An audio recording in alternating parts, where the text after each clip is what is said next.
JPA versus JDBC. La pregunta que nunca falta. Siempre que yo trabajo con JPA, viene alguien y me pregunta, oye Oscar, ¿qué es mejor, JPA o JDBC? Esa es una pregunta que jamás falta. Cuando nosotros hablamos de JPA, primero que nada estamos hablando de cualquier especificación de JPA, ya sea Hibernate, Apache Link, perdón, Toplink o la que sea.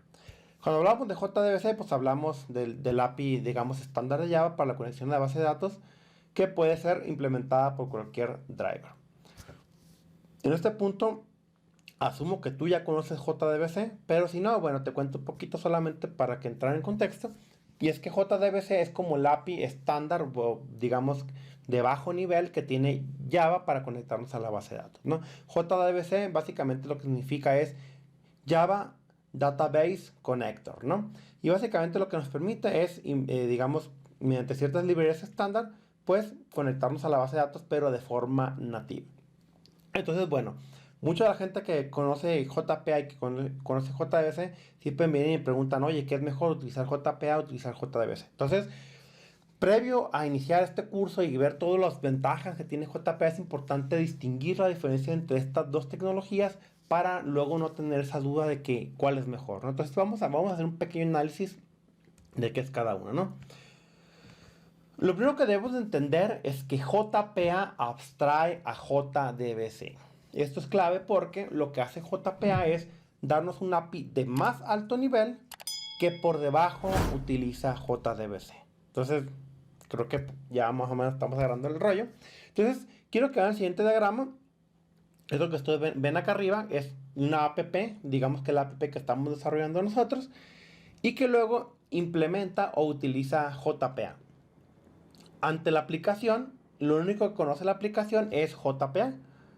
Sin embargo, por debajo hay ciertas implementaciones. O sea, normalmente utilizamos una, pero digamos que hay N implementaciones por debajo. Pero lo interesante de JPA es que abstrae a las implementaciones de tal forma que no sabemos, digamos, o más bien la aplicación no tiene por qué enterarse cuál está por debajo, ¿no? Entonces, lo que hace JPA es que estandariza la forma en que trabajan todas de tal forma que a la aplicación no le interesa qué implementación hay abajo, ¿no? Entonces, lo que hacemos acá es decirle a la aplicación, trabaja con JPA y olvídate de qué implementación tengas, ¿no? Es muy parecido como al ejemplo que les ponía hace rato del Ferrari, el cual básicamente le decimos al usuario, súbete al Ferrari, acelera, pero no preguntes qué motor tiene dentro, no te interesa, simplemente te interesa que el carro avance. Algo muy parecido pasa acá. Entonces la aplicación solamente conoce JPA, las anotaciones, las clases, las interfaces y punto.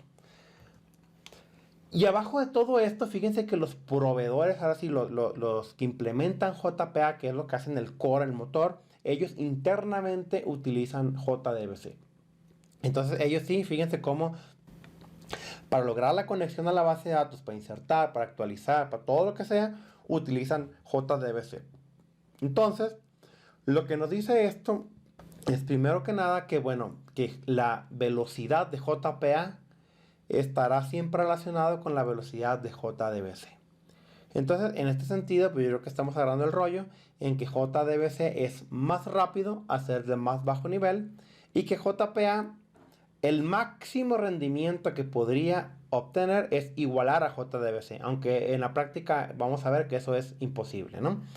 Entonces, suponiendo que seamos optimistas y que JDBC es una bala, es rapidísimo, pues la máxima velocidad que puede alcanzar es la que le va a proporcionar JDBC. Entonces veamos lo siguiente. ¿Cuáles son las ventajas de JPA?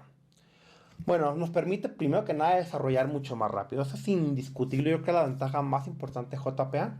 Porque básicamente agarramos clases, las anotamos y listo. Grabamos, actualizamos y nos olvidamos de la base de datos y nos olvidamos de las consultas y del SQL en general, ¿no?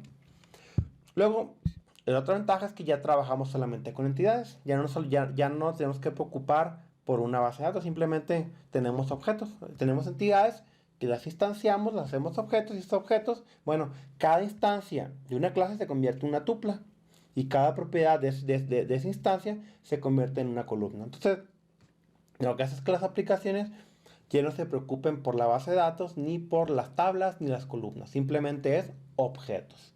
En este caso, entidades. Elimina muchos de los errores de tiempo de ejecución. Esto yo les comentaba en el video pasado. Cuando trabajamos con JBC, uno de los principales problemáticas es que hay que armar la consulta o el insert o el delete o lo que sea en SQL. Entonces, pues armar la consulta tiene sus puntos de falla. Por ejemplo, escribimos mal el select, pusimos un paréntesis de más, no pusimos la coma para separar los valores, no pusimos las comillas, etcétera, etcétera, etcétera. Entonces, armar estos queries en tiempo de ejecución, bueno, pues es muy propenso a errores, ¿no? Entonces, lo que hace JPA es, pues nos olvidamos por completo de SQL y solamente vamos a trabajar con entidades, ¿no? Por otro lado, es mucho más legible y mantenible. ¿Por qué? Bueno, como solamente tenemos entidades, si nosotros vemos digamos, una clase, un objeto de servicio, los pasos básicamente son pasos de negocio. Por ejemplo, lee entidad. Entonces es una sola línea donde lee la entidad y te regresa al objeto ya creado. Punto 2, actualízalo. Vienen todas las instrucciones de actualizar la entidad y luego grabar. Entonces te das cuenta como una entidad, como un servicio, pues básicamente se centra, digamos, en las reglas de negocio. Entonces ya no vemos líneas donde son abrir conexión, generar SQL, insertar, cerrar conexión, hacer rollback si falla. Todo eso se omite por completo en JPA. Simplemente nos vamos directamente a los pasos de negocio. ¿Cuáles son las desventajas? Lógicamente, JPA tiene desventajas. Primero que nada, no es tan poderoso como ejecutar queries nativos. Eso lo hablábamos hace un momento. JPA pues tiene cierta capa esa capa de abstracción tiene un costo. ¿Por qué? Porque JPA utiliza algo llamado introspección. En este caso lo implementa a través de algo conocido como reflexión. La reflexión en Java básicamente es una característica que tiene Java para, digamos, leer la estructura o el contenido de una clase en tiempo de ejecución. Entonces cuando nosotros anotamos las clases, lo que hace Java es que internamente va y lee las anotaciones para entender cómo esa clase funciona. Entonces, todo este armado de objetos y convertir objetos en queries y los resultados en objetos tiene un costo, ¿no? Y ese costo es alto. Pues podría parecer que no, pero sí es alto. Entonces, todo eso degrada mucho el performance. Entonces, digamos que la principal desventaja es que no es tan poderoso, ¿no? La siguiente ventaja es que degrada el performance.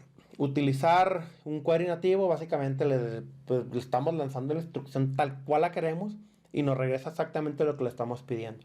En JPA tenemos la desventaja que muchas veces nosotros consultamos la entidad.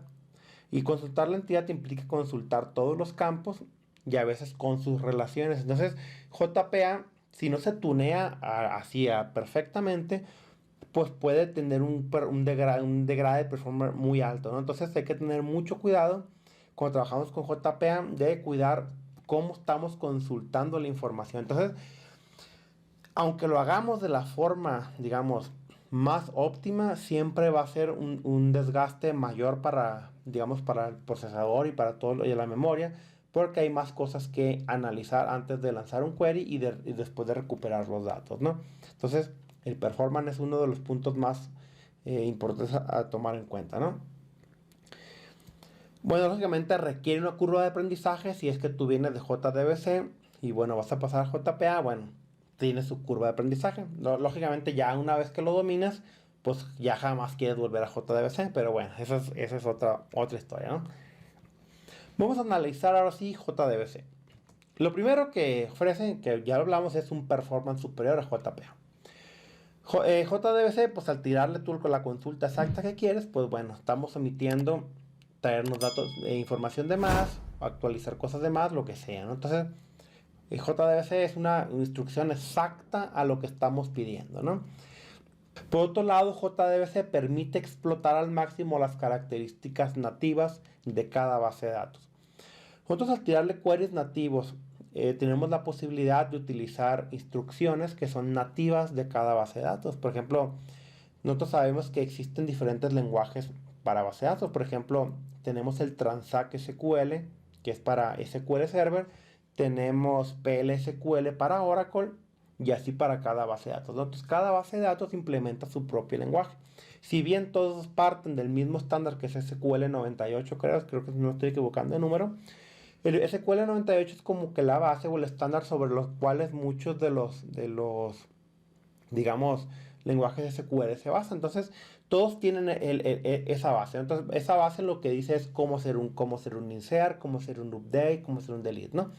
Pero cuando llegamos a cosas más avanzadas, por ejemplo, no sé, cómo ejecutar un store procedure, si uno tiene funciones, otro no tiene, que los triggers, por ejemplo, no sé, joins más avanzados, cada lenguaje tiene ciertas instrucciones que no tienen los demás. Entonces, JPA lo que hace es que maneja un lenguaje o digamos una forma de trabajar estándar. Por lo tanto, limita las instrucciones que le podemos lanzar. En cambio, JS, bueno, estamos limitados ahora sí que por la base de datos. O sea, si podemos lanzarle todos los comandos que acepte y los que no acepte, pues, lógicamente no los va a reconocer. Pero podemos lanzarle los queries nativos tal cual los queremos. ¿Cuáles son las desventajas? Bueno, el mantenimiento es mucho más costoso. Si tú ves un servicio construido con JDBC, vas a ver que tiene muchísimas líneas dedicadas únicamente a la conexión a la base de datos, a generar el query, digamos, a mapear los resultados y convertir los objetos, y encerrar conexiones, transacciones y casos de error. Entonces, bueno, el costo de mantenimiento es muy alto porque inyecta demasiadas líneas, es demasiado verboso y es complicado de leer, ¿no? Introduce muchos errores, ya lo había mencionado también, pero bueno, crear nuestras consultas al vuelo, pues tiene la posibilidad de inyectar algún carácter de más, equivocado, nos faltó un punto, nos faltó una coma, nos faltó cerrar las comillas, nos faltó una coma para separar los valores, etcétera. Entonces, muchas veces, como el query se genera como un string, el compilador no tiene forma de saber que está mal escrito. Entonces, el error se produce solamente hasta que la línea se ejecuta y lanzamos el query a la base de datos. Es ahí donde nos damos cuenta que nos falta un punto, nos falta una coma, etcétera. Entonces, eso hace que se inyecten muchos errores en tiempo de ejecución. Por otro lado, tenemos que el desarrollo es mucho más lento. ¿Por qué? Porque hay que armar todo, las conexiones, hay que armar los queries, hay que checar todo eso. Entonces, sumado a los errores en tiempo de ejecución que no nos hace tan productivos, bueno, va siendo un desarrollo más lento. Bueno, por otro lado, tenemos para finalizar las conclusiones. Ya analizamos ventajas y desventajas de cada uno, pero ahora la pregunta vendría siendo, ¿cuál debo de utilizar? Bueno, creo que yo siempre recomiendo utilizar JPA a menos que tengas un requerimiento muy específico que es el performance. El performance es la clave para, digamos, distinguir si voy a utilizar JPA o JDBC. Ya hablamos que JDBC es mucho más rápido porque tiene menos pasos, tiene mucho menos, digamos, una capa mucho más delgada que JPA. Entonces, si nuestra aplicación es una aplicación donde el performance es lo más importante, digamos, es de vital importancia que no sé, que la aplicación responda en milisegundos así medidos, entonces a lo mejor JDBC es la mejor solución. Si por otro lado el performance, digo, es importante pero no es la prioridad, pues podemos utilizar JPA. Recordemos que JPA sí agrega, o sea, sí es más lento, pero no es una lentitud que digamos que el usuario vaya a tardarse, no sé, un día en ver la pantalla, no, realmente puede ser a lo mejor que le agregue más milisegundos, pero esos milisegundos sumados con otros queries, con otros queries, con otros queries, pues hay una diferencia. Y más si la aplicación es de alta concurrencia, bueno, pues ahí vamos a notar más la latencia, ¿no? Incluso si la aplicación son aplicaciones diseñadas para mostrar información en tiempo real, bueno, pues ahí sí podemos ver la diferencia entre JPA y JDBC. Entonces, bueno, yo como conclusión diría, si el performance es algo importante pero no la prioridad, utiliza JPA. Si el performance, por otro lado, es la máxima prioridad, utiliza JDBC.